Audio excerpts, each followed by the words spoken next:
look with my hat on.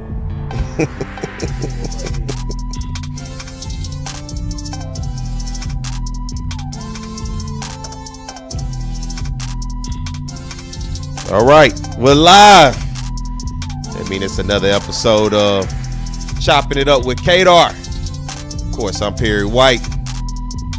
And the honor of this man right here, as you see him on the screen, now National College Baseball Hall of Famer, Roger Cador. Good morning, Coach. Good morning, P.J.O. Perry. Whatever. How you doing? I'm good, man. How about yourself? I'm doing good. You are officially now in the National College Baseball Hall of Fame. Tremendous honor. I think I was probably more excited than you, and I probably can't say that, but I was very excited to know that I am here with a Hall of Famer, and it's not your first Hall of Fame.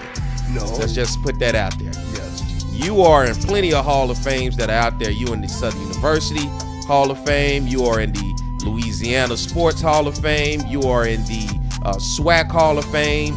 And now, to add to your latest Hall of Fame, plethora of Hall of Fames, National College Baseball Hall of Fame. Man, how does that feel? You forgot one. What's that? The American Baseball Association Hall of Fame. Also, which is, yeah, that's a lot. But you know, it is what it is. Those good things happen because I had a lot of good players. A lot of good players.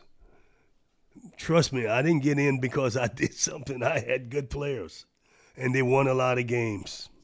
You know, when you are a head coach, and you know, a lot of coaches, what I believe in time typically takes the credit, but you are not the guy to take the credit because over 30 years with a coaching career, you've had the ability to coach all type of guys from all over the world.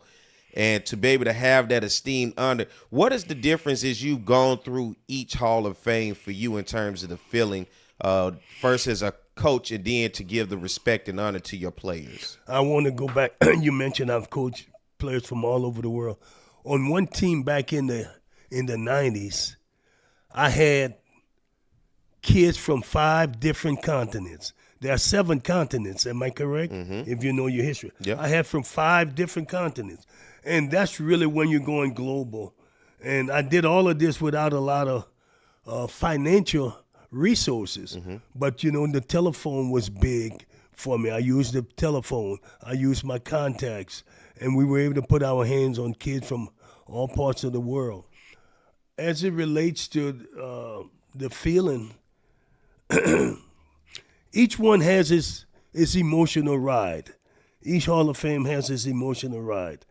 And that's the best way I can put it, you know, because you meet people that you heard about, and you go in with them at the same time, and you get to know them a little better, and you hear stories that they're telling, you know.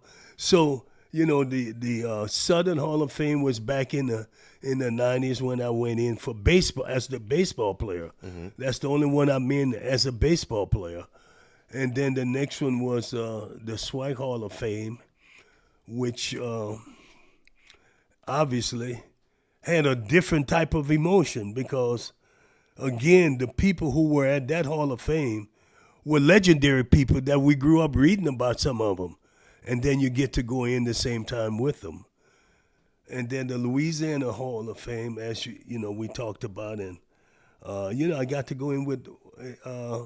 Was it Peyton Manning? Peyton Manning, yeah, was one of those people, and you know, but as in Peyton was, but there was a basketball coach from Alexander, Louisiana, who has won more games than any coach in the state of Louisiana on the high school level. Is it at Peabody? At Peabody. Mm-hmm. I mean, that's you know, those are the kind of people you get to meet that normally I wouldn't have met. You got me? So those are the kind of. So you get a different ride, a different adrenaline based upon those conversations you have.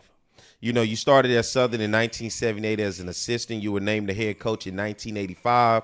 You coached Southern from 1985 to 2017.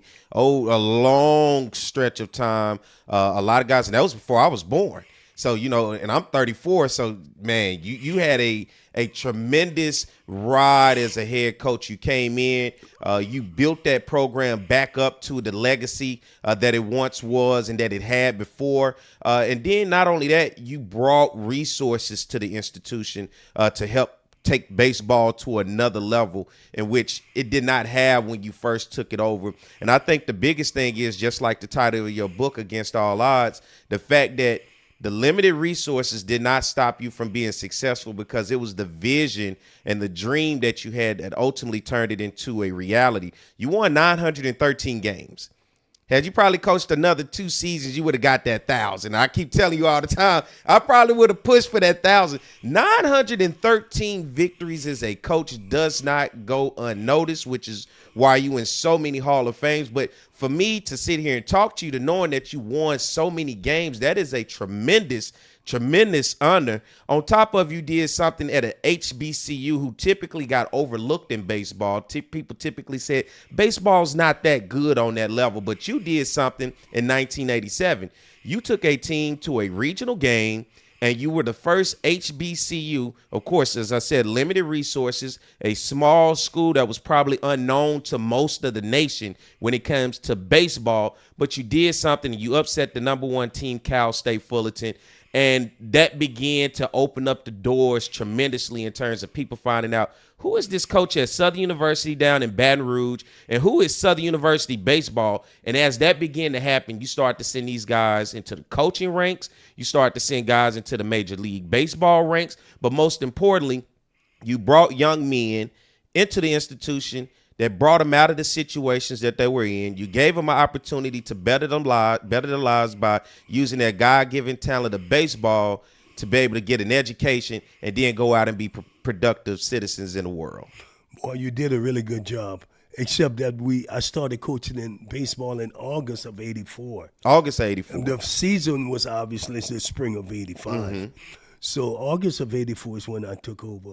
But all the other things you mentioned, Perry, is certainly right on in that we had no resources.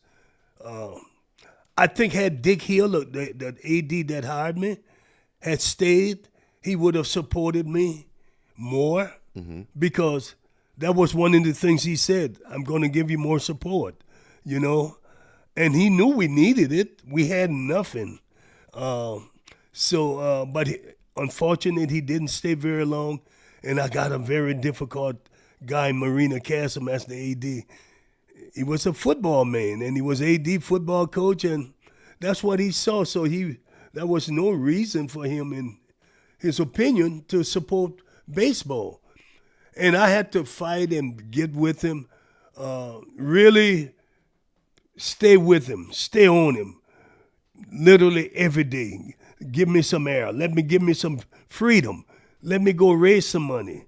If you're not going to give it to me, let me raise it. And it was a fight to the end. And finally, I wore him down. And people don't understand you can wear people down with kindness. Mm-hmm. I didn't go in his office fussing and cursing. We talked about a lot of things. We talked about the Bible. We talked about businesses, investment. We talked about a lot of things. And every day for lunch, I would go in his office. And finally, he caved in.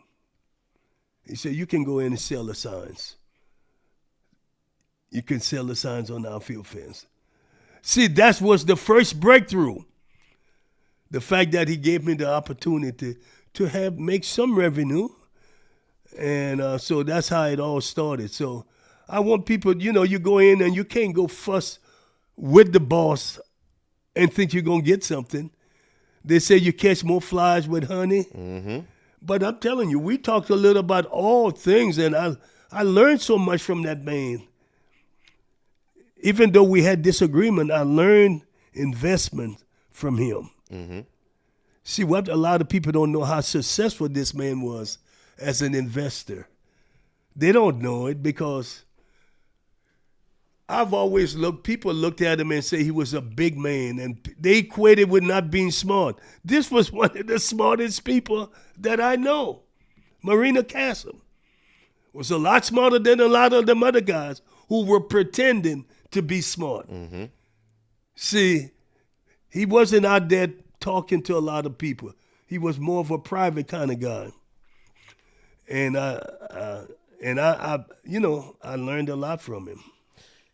13 SWAC Coach of the Year, 14 SWAC titles, 11 NCAA tournament appearances, 2 Black College national titles. And as I think about that, 14 SWAC titles, 13 SWAC Coach of the Years. I got to go back over it again. 11 NCAA titles, tournament appearances at Southern University, a school that most people probably had not heard of, a baseball program that had kind of fell away from the glory years, because Southern's baseball has always had a legacy of being a great program. But not only that, you were a player at Southern for this very program. Talk about your years, because I saw you led the SWAC at one time in batting average. Talk about, before you became the coach, the Hall of Fame coach, the player that you were at Southern that built the character who you are today as a Hall of Famer.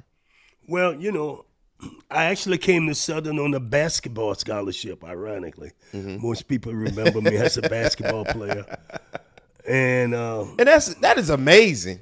I mean, that just shows how great of an athlete you were, but not only that, just the versatility. It showed then, I think, that there was in your mind that you felt you could do anything, that ultimately led to this coaching, that led to you being a great player, that led to your success and you being the great guy that you are. Perry, how many people can say in their lifetime that not only did they play basketball and baseball at the university, but also coach basketball and baseball at the D1 level? That doesn't, if we were to do the research, you won't find many people who had that opportunity. And I'm telling you, when I tell people I was extremely fortunate, I was in the right place at the right time. And that's why I was able to get all of those things done, is that I was in the right place at the right time. And to be able to do it, was I the greatest athlete? Probably not. I never considered myself great. I played basketball with Harold Carmichael. Carmichael played football and basketball.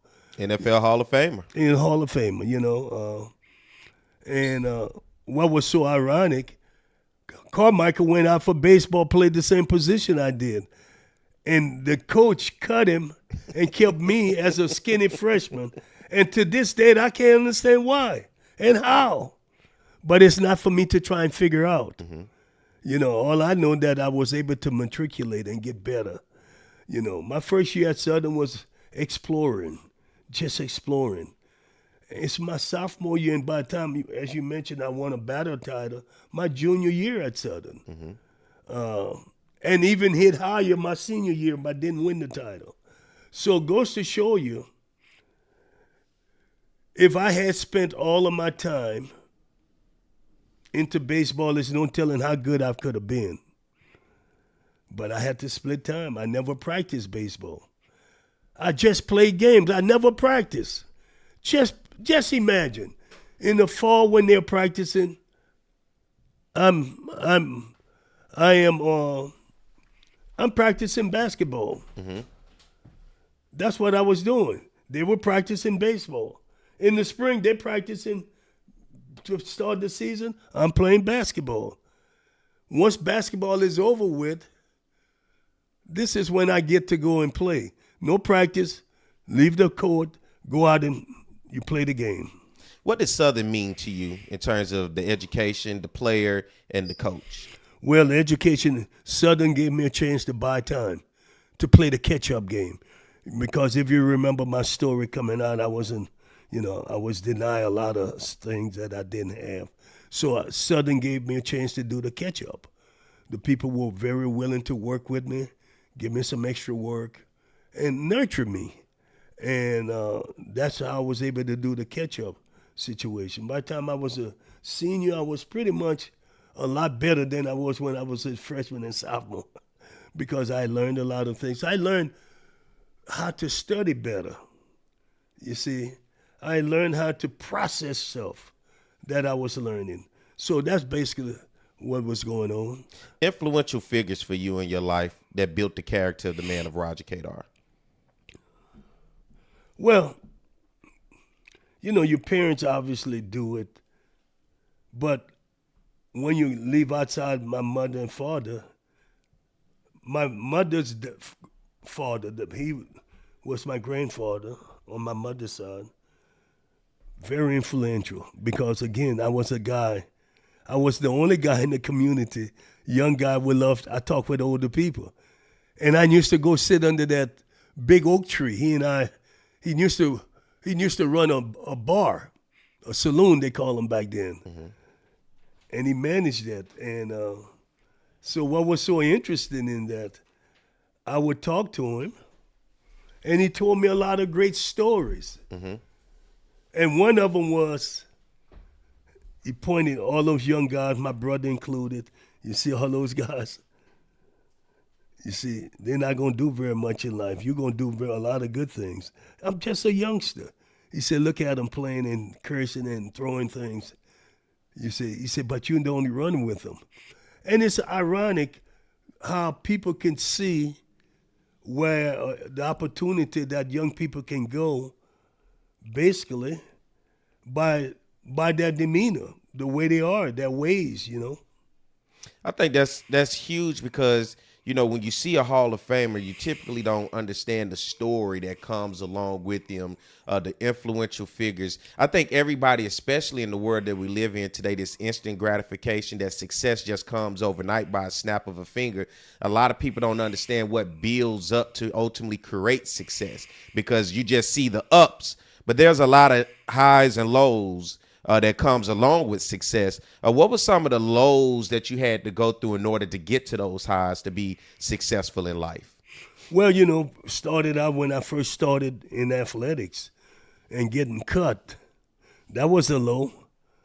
But I came back the next day, even though the coach cut me. And I had to ride home with the coach because we were in rural area.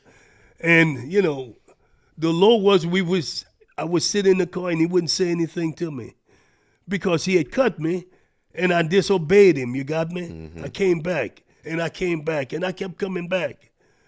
And that was a low time because I felt, I didn't respect this man's decision. But he allowed me to stay and I buy time and I got better. You got me? And that was a low. The other low was people don't know. Even though I was a little different, the low is when you get laughed at and teased because you can't read, you don't talk right, you're just out of place, Mm-hmm. That was a pretty low time but I had to be able to withdraw myself from that situation. Once I got in a secluded place, a secure place at home, I was able to figure it out that they were right. They were right because I didn't speak well. And I couldn't read. So I said, they're right. I've got to do better.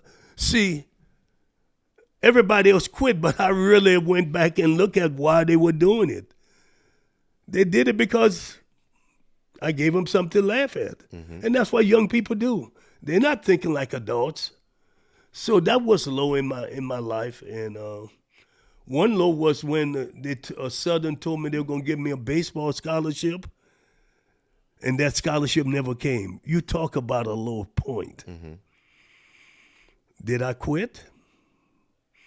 I went and picked pecans and saved enough money to pay my way in the spring. See, a lot of people would have quit then and you found an excuse. They had one. They offered me a scholarship. They never gave it to me. I didn't do it.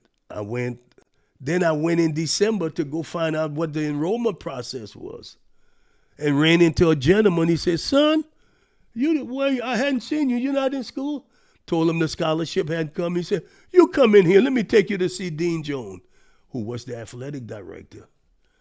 Dean Jones had seen me play basketball against his son. He said, son, you're a really good player. I saw the scholarship Emory Hines had for you. I don't know why he never sent it to you. I don't know. He said, I tell you what, there's a scholarship available in basketball. I'm going to give it to you. You don't have to play the first semester, but you have to play next semester. Fine. The lowest of the low became the highs of the highs. Just think now, I had new life. All because I didn't give up. Mm-hmm. As you turn that from those lows to that blessing, because that's what I'm going to call that, a blessing. Because you could have easily went back home. There was a lot of things. And I picked pecans and filled up a bucket of pecans. Yeah. That is not nothing nobody wants to do for fun, okay? That's right. As a youngster, I had to go out with a bucket and fill it up. That is, and then you got to go through, make sure they right. I totally understand. So you said that. And to create an opportunity out of that is amazing. Now you mature, you get your education, you had an opportunity to play in the major league. You had an opportunity to see life, to leave Louisiana, to go out and see the world from a different perspective, then come back. What turned you into Roger Cador, the coach? Well, remember, I wasn't even thinking about coaching. Mm-hmm. My wife and I were about to get married and go to South Carolina when that opportunity came from Carl Emerson stood to be an assistant basketball coach. And he told me I just fired 2 guys. I'm not going to use the words he used to describe. I just fired 2 to hire you. Mm-hmm. And you're going to outwork both of them. Well, Carl knew something about my work ethic. Mm-hmm. Because remember, he said he fired 2 people to hire me, and I'm going to outwork both of them. And he was correct in that assessment. And I did some wonderful things for him in terms of recruiting and coaching and checking classes and making sure kids had their rooms clean. We did all of that. And you know the beautiful thing about Carlston and I? We met every morning at 8 o'clock in my office. 5 days a week, 8 a.m. on the money. We met in my office. I thought that was something unique there. And we would go over our plan today, things to do list. These are the things we're going to do today. And it was a really great organization type situation for me. And then now you in front of young people to lead them, to grow them, to teach them, to better them. And as you go through this process, what did you learn as Roger Cador to now be a leader of young men, turning them into men? Well, you have to be an example. That's one thing I learned. You have to set example for them, something that they can look up to.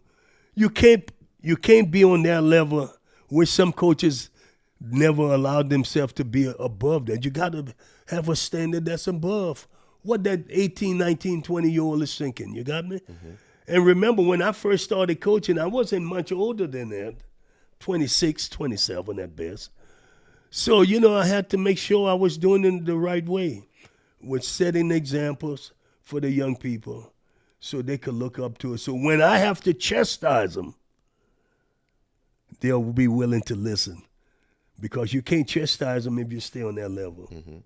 When did it resonate with you that success was over the horizon and it was right there as you was beginning to coach at Southern? I never knew that. Really? No, I never knew that. It just was happening in the moment. In the moment. All I wanted to do was get through the day and get the kids ready, give them something to live forward to. But if I had thought that way, I couldn't have done what I did. Mm. Selfishness would have set in. Mm. So I never thought about nothing other than one day of time. Soon I finished practice, I went home. I had a routine. I wouldn't go nowhere. It was like clockwork. I leave practice, I went home. I didn't go to no bar and no clubs or nothing. I went home. I had a very basic routine life the way I have now. Oh, there's so much to unpack. Let's do this. Let's take a break. I'm enjoying this. I mean, I really am, because this is why it's Chopping It Up with Cador. These are the things that outside of people seeing you win games and getting inducted into Hall of Fames and everybody saying, hey, coach, and getting to know you as the coach. But these are the things that build to a coach. These are the things that build to being a Hall of Famer. So we're going to continue this conversation. Let's pay some bills, and when we come back, we'll be back with more of Chopping It Up with Cador, all right? Y'all stay tuned. We'll be right back.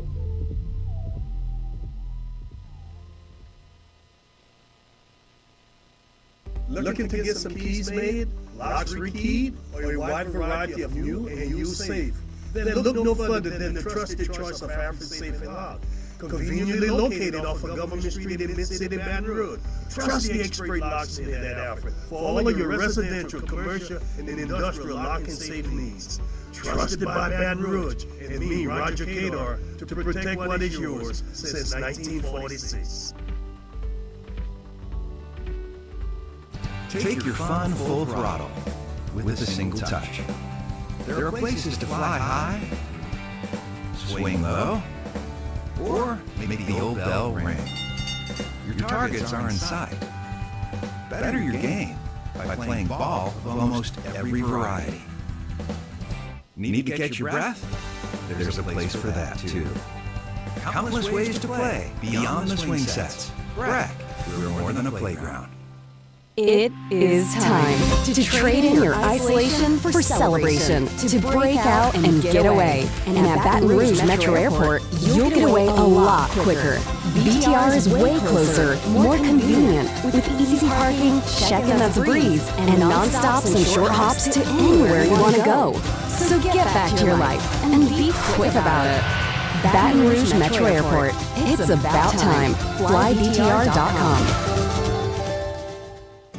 Have a passion? We've got the place. Gear up for where the rubber meets the mud, or stir up memories of a lifetime. Reach new heights. Gravitate towards something out of this world. Even travel back in time. You might like a little drama in your life, or get in touch with your inner nature lover. Release some pent-up energy while you're at it. There's plenty to do beyond the swing sets. BRAC, we're more than a playground. Hey, Coach Roger Cador here. There's something about teamwork that brings the best out in any business. When I need a tow, I call Roadrunner Towing. Roadrunner's 4 generations strong and homegrown right here in Baton Rouge. Thanks, Coach. There's no job too large or too small. Call Roadrunner for quick, reliable, exceptional service. We want an arm and a leg. We just want your toes. And remember, take time each day to be a blessing to someone. Thank you.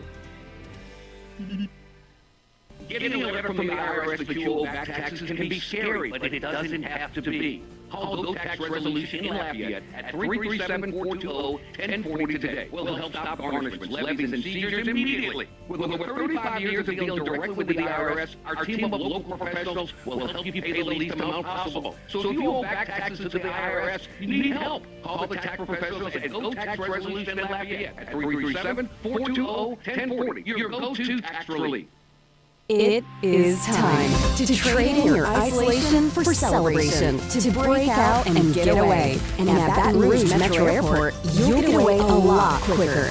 BTR is way closer, more convenient, with easy parking, check-in that's a breeze, and non-stops and short hops to anywhere you want to go. So get back to your life and be quick about it. Baton Rouge Metro Airport. It's about time. FlyBTR.com. With over 60 years of combined experience, Kathy Sherburne and Anna Barnett bring a wealth of knowledge and excitement to the framing industry. Keeping strong to the Louisiana culture, Acadian Frame and Art has numerous local artists and sports team memorabilia for their customers to choose from. Whether you're creating a gallery-like setting in your office or simply looking for some fun art for your kids' playroom, Acadian Frame and Art is your one-stop picture framing spot. Call 225-927-6129 or go to www.acadianframe.com.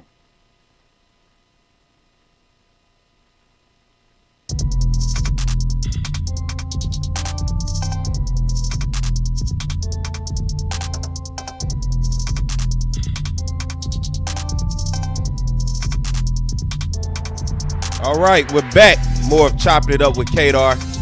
And then before we even jump into this, make sure that you hit that subscribe button right underneath the video. Get a notification every time we go live and get an opportunity to catch us live, interact with us in the chat comment, and as well as you can go back and watch any of our previous shows, and also share. Be sure to share, put this out there, let the world know what we're doing, because now it's chopping it up with Hall of Famer Cador. It ain't just chopping it up with K. Look how he looking at.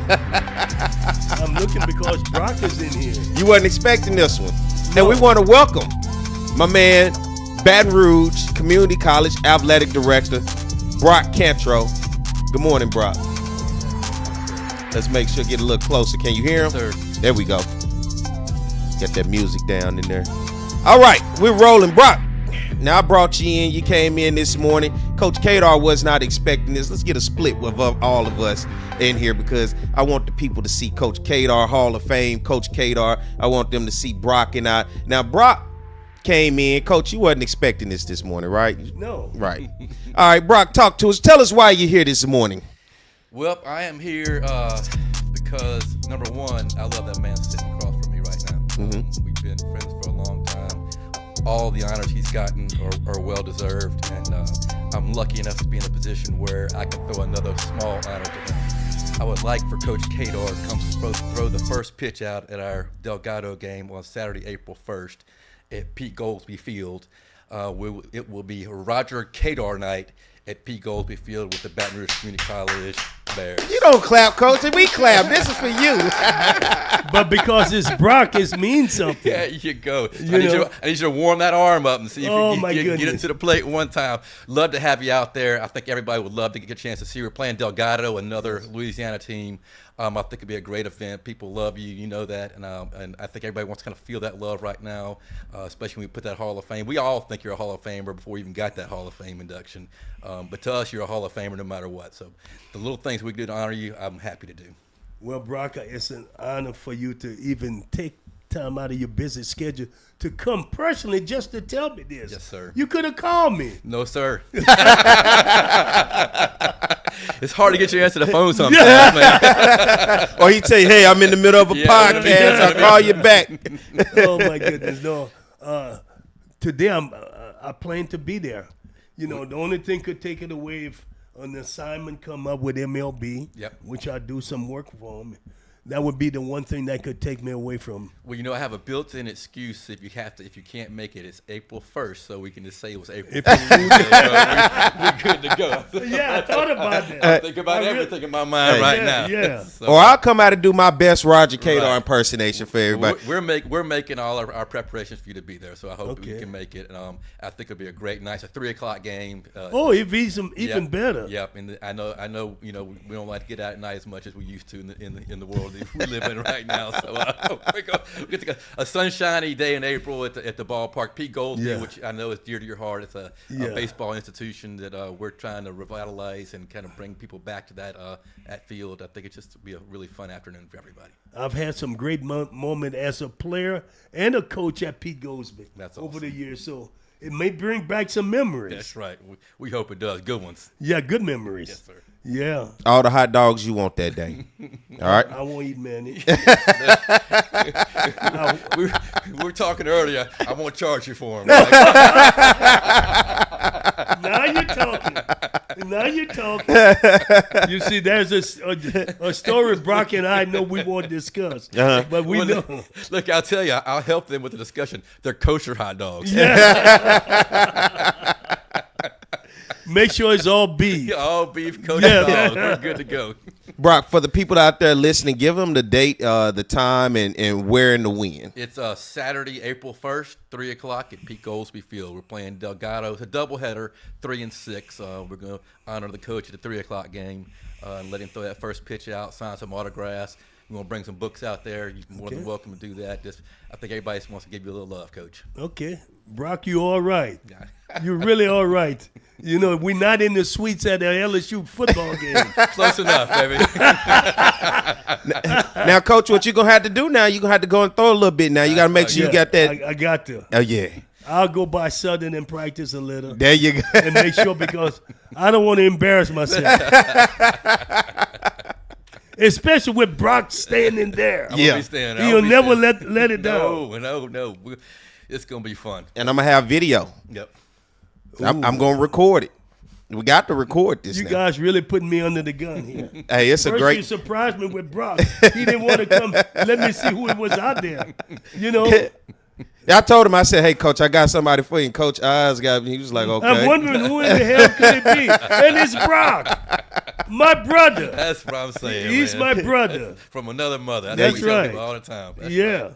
Well, Brock, man, that I guess for you even bigger. That's an honor to be able to realize the mayor of Baton Rouge, Sharon Weston Broom, dedicated February the 3rd. That'll forever be moving forward. Roger Cador Day here in the city of Baton Rouge. Now going into the College Baseball Hall of Fame, one of the plethora of Hall of Fames that you've now been inducted into, and now having a Roger Cador night to throw out the first pitch. Now, I don't think nobody. When was the last time somebody saw you throw a ball? I get through. I'm embarrassed. Batting practice. But you know, people don't understand or may not know about Brock and I friendship. I mean, to me, that is as big as me throwing out something for Southern. You know what I'm saying? Because it's about friendship. You know, we call, and when we have time to talk, we laugh, we tease each other. I mean, in a really good way, and it's all beautiful. And I was so happy when I heard you got that athletic director job over there. I knew you were going to do a good job. But I never would have dreamed you would have come and pulled me out to throw a pitch on April Fool's Day. It better not be a joke. No, this is no. Brock, you better be real. We'll see. Hey, he show up and say he trying to get that hot dog. I'm like, no, Coach, April Fools, no hot dogs. But Coach said it best. I think in today's world in athletics, it's kind of gotten away from relationships and true loyalty. And you know, I think one of the things that moving forward that I hope to instill in coaches that coach for me is being there for the student athletes. Number one. First and foremost, and I think that's where your success has always come from, is because you've been true and honest to your kids and true and honest to people around you, and that's just in today's world, that's a trait that you don't see quite as much. Right, you really don't. And I try to tell young coaches, man, you got to be fair and honest. It's going to take you a longer way. Yep. The lie, and the one thing I used to explain, a lie is going to help you, but it's going to hurt you. That's right. I re-emphasize, a lie will help, but it's going to hurt. The truth going to hurt, Yep. but it's going to help you. The truth going to hurt you, but it's going to help you. You got to build a house one brick at a time. There's no way to cheat it. I mean, if you start building with plywood, then it's eventually going to fall apart. It fall apart, yeah. It's not. We got to put the bricks there. Yes, sir. 913 victories as a head coach, 13 SWAC Coach of the Years, 14 SWAC championships, 11 NCAA tournament appearances, and now you're gonna be throwing out the first pitch over at B. All of that. I cannot wait to see this pitch. Yeah. If it was anybody else other than Brock, I would have no. said no. On April Fool's Day too, maybe I April said Fool no. Day. That's some playing good with stuff, me. baby. That's some I good got to stuff. make sure he's real. He's laughing over there. I think in the coming weeks it'll settle. He'll Yeah. start to realize it's real, won't You'll it? see. Yeah. It'll be out there. So, Really, Brock? yes, sir. Hey, make sure we can get him to sign the paper here. I got it. I'm on it. Well, I love you, Coach. You know that. Yeah, I'm happy I know. for you. Congrats on the Hall of Fame. It's well deserved. Okay, Brock, you're the best, okay? Yes, sir. My man Brock Cantrell, athletic director at Baton Rouge Community College. My main man, both of y'all, man. This is a pleasure and an honor this morning. And Brock, you, as always, you know, you welcome anytime here. I appreciate it. Love being here. All right, let's get ready to take a break. We're going to come back. We got another special guest for you guys. So, all right, y'all stay tuned. Let's pay some bills. We'll be right back with more Chopping It Up with Cador.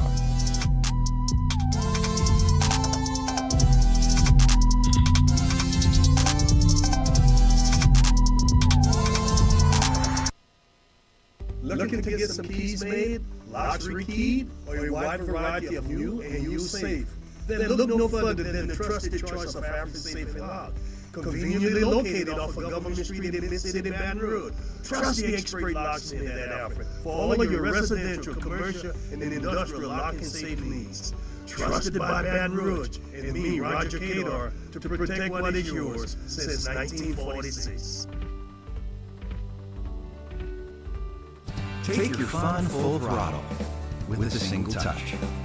There are places to fly high, swing low, or make the old bell ring. Your targets are in sight. Better your game by playing ball of almost every variety. Need to catch your breath? There's a place for that too. Countless ways to play beyond the swing sets. BRAC, we're more than a playground. It is time to trade in your isolation for celebration, to break out and get away. And at Baton Rouge Metro Airport, you'll get away a lot quicker. BTR is way closer, more convenient, with easy parking, check-in that's a breeze, and non-stops and short hops to anywhere you want to go. So get back to your life and be quick about it. Baton Rouge Metro Airport, it's about time. FlyBTR.com. Have a passion? We've got the place. Gear up for where the rubber meets the mud. Or stir up memories of a lifetime. Reach new heights. Gravitate towards something out of this world. Even travel back in time. You might like a little drama in your life. Or get in touch with your inner nature lover. Release some pent-up energy while you're at it. There's plenty to do beyond the swing sets. BRAC, we're more than a playground. Hey, Coach Roger Cador here. There's something about teamwork that brings the best out in any business. When I need a tow, I call Roadrunner Towing. Roadrunner's 4 generations strong and homegrown right here in Baton Rouge. Thanks, Coach. There's no job too large or too small. Call Roadrunner for quick, reliable, exceptional service. We want an arm and a leg. We just want your toes. And remember, take time each day to be a blessing to someone. Thank you.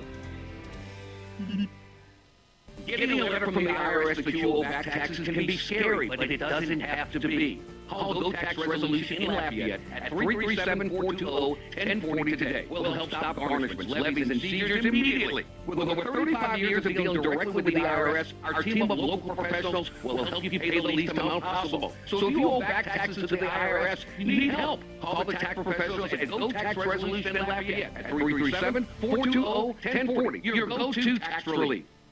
It is time to trade in your isolation for celebration, to break out and get away. And at Baton Rouge Metro Airport, you'll get away a lot quicker. BTR is way closer, more convenient, with easy parking, check-in that's a breeze, and non-stops and short hops to anywhere you want to go. So get back to your life and be quick about it. Baton Rouge Metro Airport, it's about time. FlyBTR.com. With over 60 years of combined experience, Kathy Sherburne and Anna Barnett bring a wealth of knowledge and excitement to the framing industry. Keeping strong to the Louisiana culture, Acadian Frame and Art has numerous local artists and sports team memorabilia for their customers to choose from. Whether you're creating a gallery-like setting in your office or simply looking for some fun art for your kids' playroom, Acadian Frame and Art is your one-stop picture framing spot.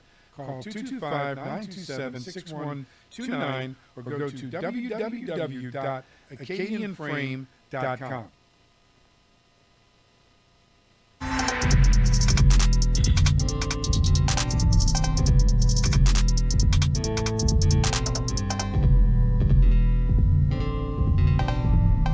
All right, we're back. More Chopping It Up with Cador. Want to thank my man, Brock Cantro, for stopping through, athletic director at Baton Rouge Community College. Let's get the music down a little bit for me, because this next guest, it's the first time ever for me to be able to be in this situation, and I'm excited about it. But before I go there, I know I'm gonna build this thing up. Hit that subscribe button, all right? Get the notification. Get that little ring every time we go live. It'll come down on your phone, because when we went live, it came on my phone. So I wanted to come on your phone where it can go live each and every time. You can get the notification each and every time we go live and be able to jump in this conversation with Coach Cador and I. But this next guest went into the Hall of Fame with Coach Cador this week. So this is the first time I'm able going to be able to talk to two Hall of Famers. Very special honor for me today. And Coach, you looking at me like, get to it. But this is huge, and this is big. He's a Florida native, Southern University great, and now National College Baseball Hall of Famer. Let's welcome to the Roger Cador Show, chopping it up with Cador, Rickie Weeks Jr. Good morning, Rickie. Good morning. Morning, Rickie. Look at Coach Cador, how you doing? Doing good, man. You're looking good. You know, I try. Nobody hit the gym in a little bit. This is a tremendous honor. Both of you guys are now College Baseball Hall of Fame and Southern University grads. And when I look at player coach, only the second time in history that a player and a coach went into the Hall of Fame at the same time. We've had the opportunity to dig deep down into Coach Cador today, but for you, Rickie, to go into the Hall of Fame, man, what was that special feeling for you as they finally announced you into this Hall of Fame and you now being etched in history? You know, to be honest with you, I was very grateful, humble about the whole process and how it kind of went about. But I think the most importantly, this is only the second time in college baseball history that it was a player and coach that goes on at the same time. So for me, overall, it was very special to me, and I'm sure Coach Cador, but even more so for Southern University and the SWAC conference. You know, you are one of the most prolific baseball players to ever play college baseball. Not only that, you did something that'll probably never happen again at a HBCU, winning the Golden Spikes Award. Now, I've heard all the legends. I've heard so many stories about you from Southern baseball fans, Southern alums. You are like what we call the urban legend. That's what you are. They said you hit a ball to the moon once. I heard you ran from left field and right field and caught a pop. Look, I've heard so many stories. You know, so to be able to hear that, and it almost goes back to like what I listened to an interview one time with Bo Jackson. Bo Jackson said, man, there's so many crazy stories out there. I mean, because, you know, people saw me, but a lot of people just heard about me. But to be able to be the guy that you are, first, why Coach Cador in Southern University to continue to play your college baseball career? Well, I think the biggest thing was just relationship my mom and Coach Cador created. I think first off, you know, not coming out of a small school per se, because I know the hotbed that I was in as far as baseball in that city and the area that I'm in. It was kind of real easy for me to get swallowed up by the other players inside the city. So it took a scout that used to go to Southern University to give a call to Coach Cador, and then he came down to come watch me play, and the rest was history. But I think for me, I think he was the first one that kind of, you know, put the the instillment of, you know, hard work and you know, the sense of accomplishment, the sense of tradition, all together in one package to let me know that it all can happen at Southern University. And that's why I went to Southern. 2002, you batted .495 with 20 home runs, winning the NCAA Division I batting title. The next year, you batted .479 with 16 home runs, winning a second straight batting title. And you finished your career batting .465 with the highest ever in NCAA history. Ever. Let's put that out there. Ever. I want to reiterate that. Ever. All right. That is, I mean, man, it's only fitting that you go into the Hall of Fame, my man. I mean, and I want to say congratulations to you the same way I said to Coach Cador, because it is a tremendous honor. Growing up, Now, I was a little young in 2002, in the early 2000s. So while y'all was getting it in, I was a youngster, all right? But I had heard so much about it. Coach Cador from afar, because I grew up in Pine Bluff. So, of course, UAPB, you guys will play them. But, you know, just always hearing about Southern baseball, knowing about Roger Cador, then hearing about you. Give me your best Roger Cador impersonation. Ooh, impersonation. Hold on, you're going to put me on the spot here. Yeah. Well, Coach, I'm sorry. I'm going to say sorry now. But I think one of the first impressions I saw that, one, he gained respect real easy. But two, it was a sense of authority that you came to the field to work hard every day. And then if you didn't, you weren't going to play that next game. I'll never forget, I don't know if you remember this, Coach Cador, but our old catcher, Randy Jones? At Alcorn. Yeah. Yes, Randy Jones at Alcorn. So he proceeds to go, he thinks he hits a bomb to center field. And he pimps it, he's still at home plate. And I don't know if the guy caught it or hit the wall, and he got thrown out at second base. Coach Cador met him halfway between second base and the pitcher's mound. And it was just, man, to put it like this, he didn't do it again. So that was the first time that I understood that, okay, one, this was a SWAC. Two, this is Southern University. Three, shut up and play baseball. That's it. So, that's what I like the most about Coach Cador and how he commanded respect. But also, even more so importantly, guys want to play for him, man, play for him hard.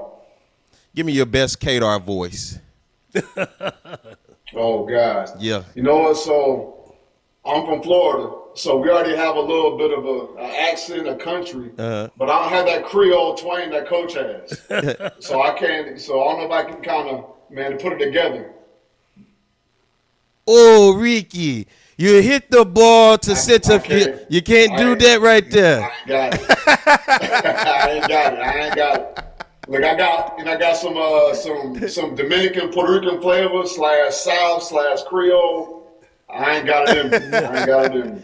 Coach, for you, recruiting Rickie and watching him matriculate through your program, what are some fun memories you have of this guy being one of the best to ever play baseball on the collegiate level? Well, I want to go back to one in the first practice we had, and Rickie was playing shortstop at that time. That's what we were trying to get him as. And we had a thing, if you overthrow the ball at first base, you had to go and get the ball. You remember Rickie? And Rickie threw one away, and I was in the first base dugout. He said, Coach, I'm glad I came here. You got some really good players. See, and that was the key in that he knew he was playing with some good players. We had Michael Woods. We had the third baseman, Antoine Gray. So we Vital at first. So you were surrounded with good players, and we had Marcus Townsend, Marcus Chancellor, Adam Toussaint. So we had a whole bunch of good players on the team. And Rickie, yeah, for sure. Yeah, I think going there, I think Coach said it right. I honestly didn't know what I was getting into as far as players, and because coming from Florida, I played against first rounders my whole time in high school. Mm-hmm. So for me going to a D1 program, I knew it was D1, but I just didn't know exactly the caliber of players that I was going to be playing with. Overall, when you look at your career, you went and played Major League Baseball. But I think most importantly for me, winning that Golden Spikes Award, what was that like in order to get that honor, knowing that you were the best player in college baseball at Little Bitty Southern? Right. Well, I mean, you said it right there. I think for me, coming from a school like Southern, which I had a lot of pride for and respect. And to be honest with you, everything I did, I really tried to do it because I went to Southern, because I went to a smaller D1 program. I remember I had the stories before. I would go to Team USA to go for tryouts to try to make the team. And I remember going out there and seeing guys from Texas, Florida State, Stanford, UCLA, these big name D1 colleges with these big name guys going projected at first round. But I think for me, come from Southern, there was a sense of pride for me and what I want to do to try to, put myself out there, but most importantly, and put my college on the map. And, that's what I try to do. And I really took that to heart. At Southern, at Team USA, and really when and going up and playing in the Major League Baseball as well.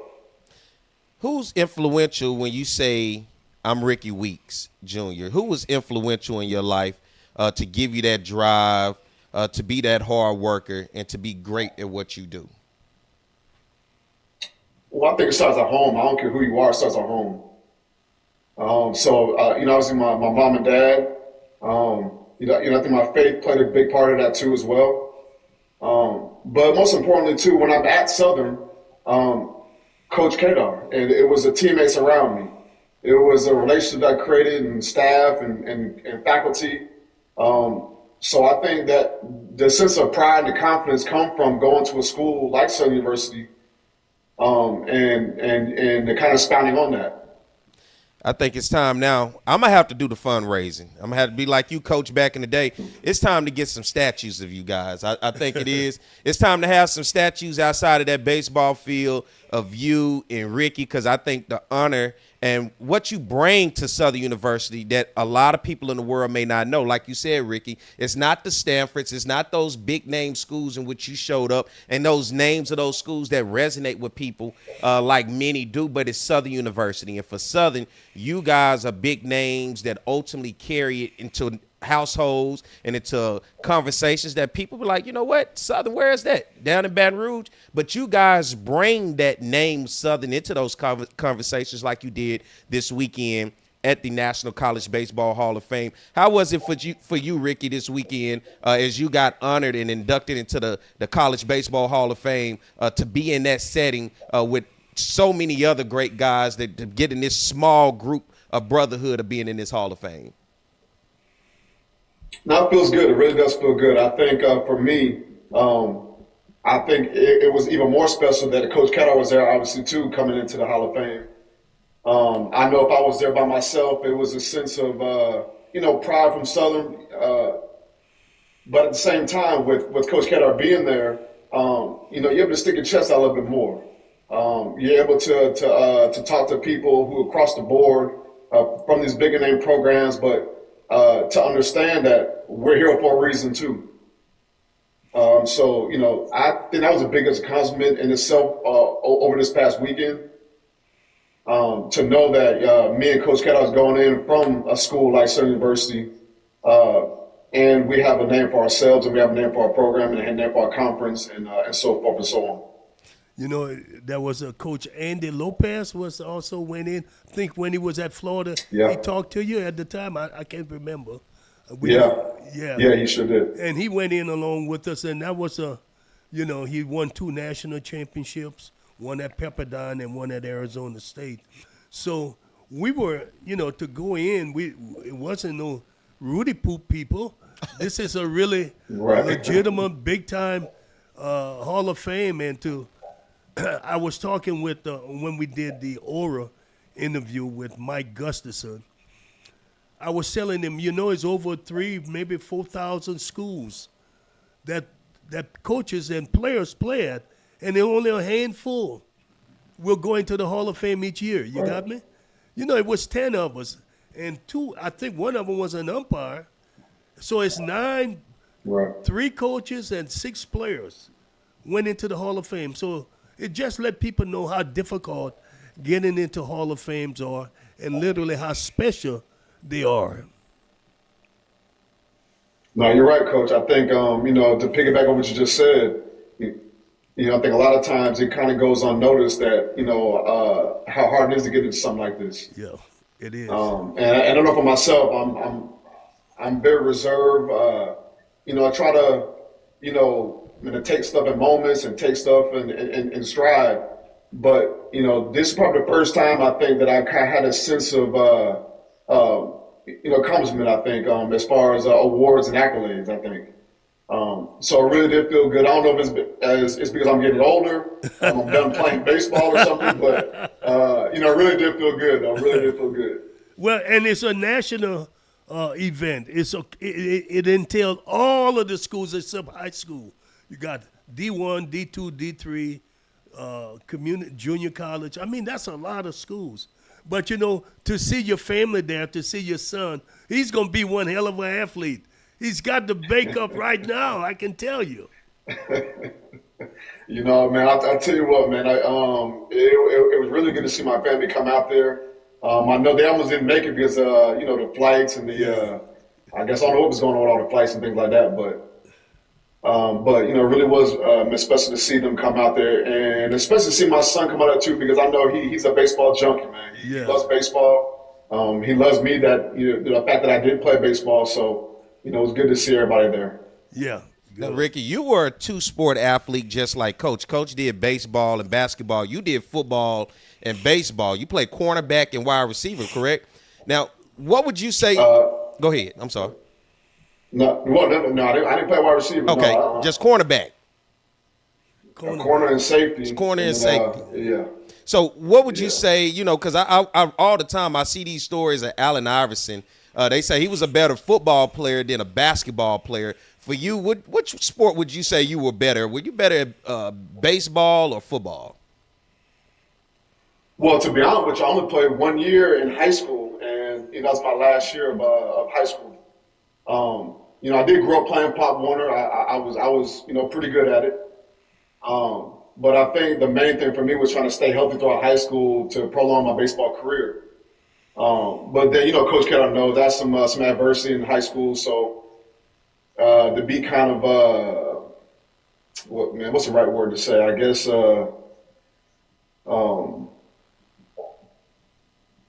going against the grain a little bit, I decided to go for football anyway. So for me, going out there and I could play it at any time. I was a pretty good athlete. I wound up being all county and going out there and do my thing on the football field. And if Coach Cador didn't see me probably 2 or 3 weeks ahead of time, I'd probably been in school playing football somewhere. Let me ask you. We weren't going to let you play football. We had it all figured out. And also, see, I don't think people understand this part right here, though.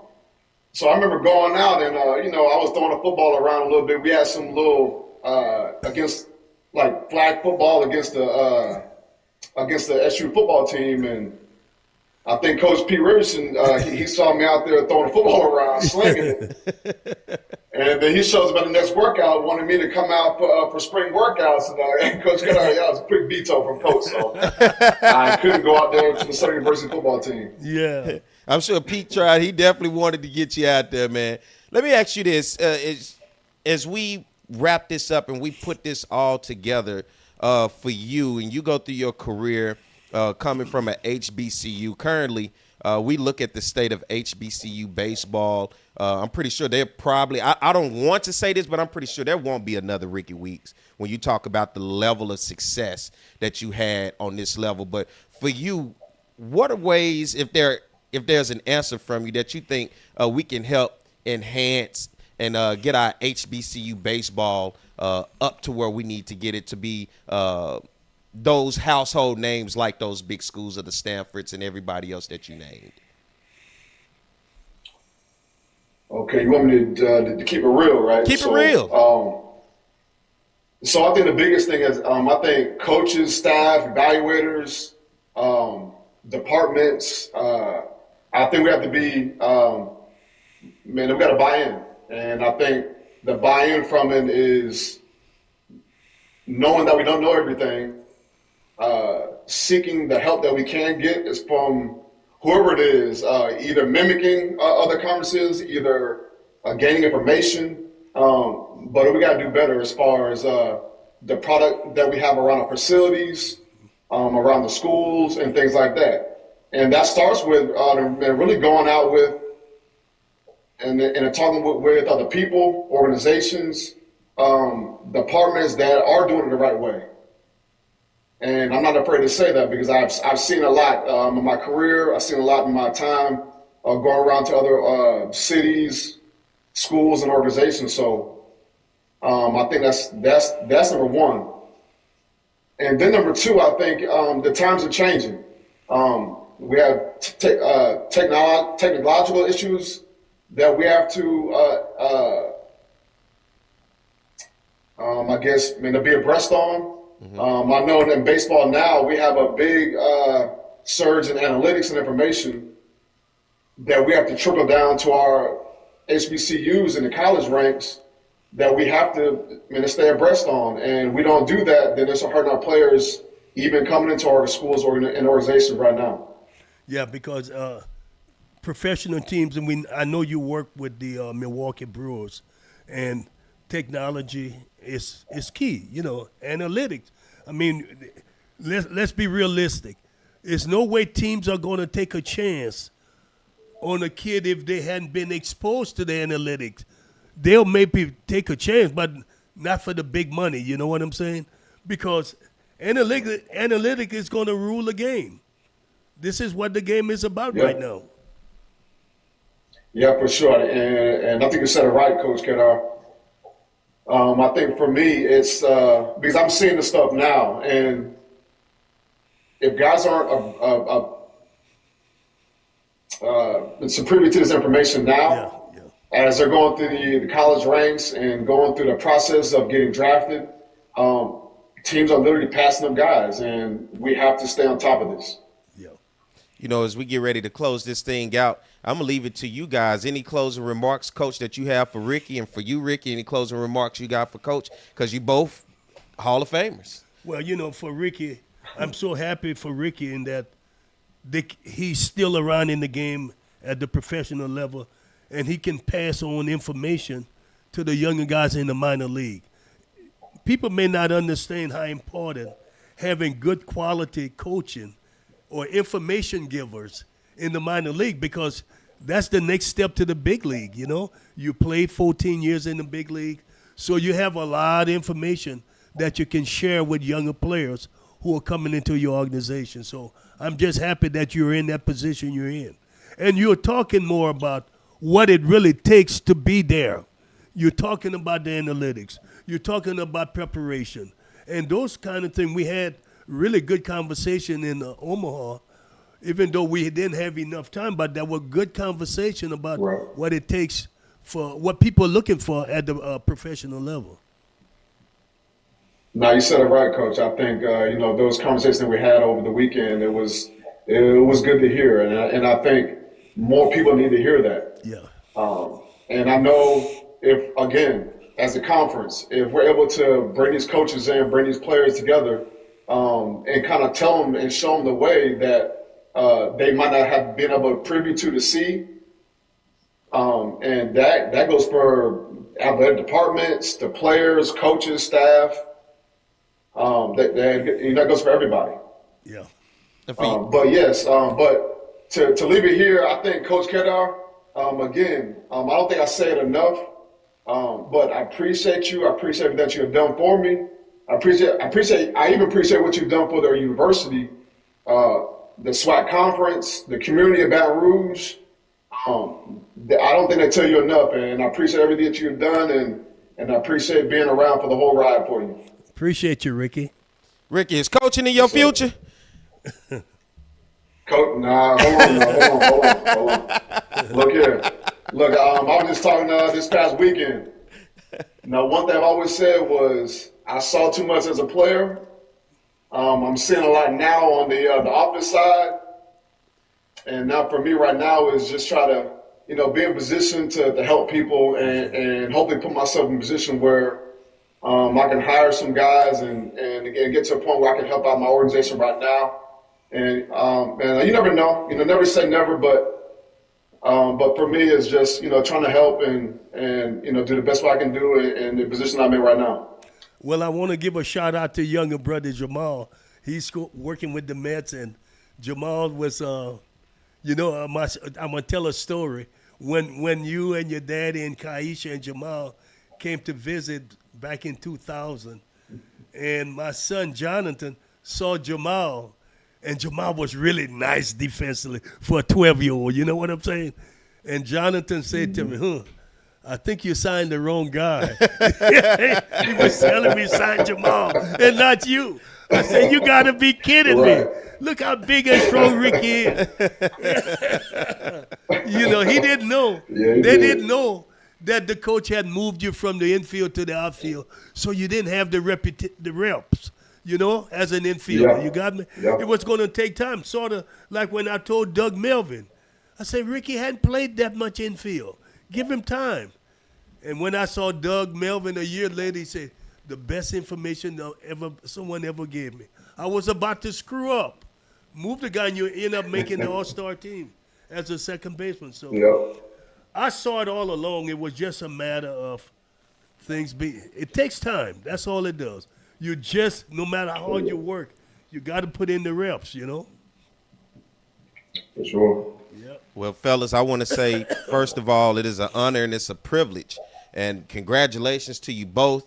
For me, I keep saying it, I'm uber excited at the fact that I'm able to sit here and have this conversation and be able to talk in depth with both of you guys, because I'm a Southern grad myself. So, you know, you guys are legends. You guys are the ones that I've always heard about. You guys are the ones whose legacy and name still resonate with people all across the land to this day. But most importantly, we're all Southernites. And most importantly, now I'm able to sit here with you Southernites and now call you guys National College Baseball Hall of Famers. And that is a tremendous honor to be here with you guys. And I want to say congratulations to you both, man. And you know, the best is still yet to come as the honors are going to continue to roll in, and let it not stop here. I want to make sure that people hear loud and proud and clearly that there should be a lot of respect on you two guys in terms of what you did for Southern and what you've done in the careers that you guys have gone off to have. And, man, it's a pleasure, and congratulations, fellas. Thank you, sir. Rickie, have a good one. I appreciate that. Thank you. I said hello, okay? I sure will. Thanks, Coach. All right. All right, thank you, Rickie. You got it. All right, everybody. Hell of a show. I enjoyed this today. I'm like you, Coach. It's over already? Yes. Well, I hope everybody at home enjoyed this show. And if you didn't get a chance to catch us live, guess what? You get the pleasure of enjoying this to go back and watch it after the fact and watch it as many times as you want. Be sure to share this as well. This is history. Coach Roger Cador, Rickie Weeks, both inducted into the National College Baseball Hall of Fame, Southern University grads. We're all Southernites. And so this is a pleasure for me to be able to sit here with these Southernites to be able to show the respect and appreciation I have for them and the honor that they have in terms of going into the Hall of Fame. And so be sure to hit that subscribe button right here underneath the video. You get a notification every time we go live and able to support us. We love to have your support and always be right there with us. And as always, you know, it's Chopping Up with Cador. I'm Perry White. He's Roger Cador. Coach, get us out of here.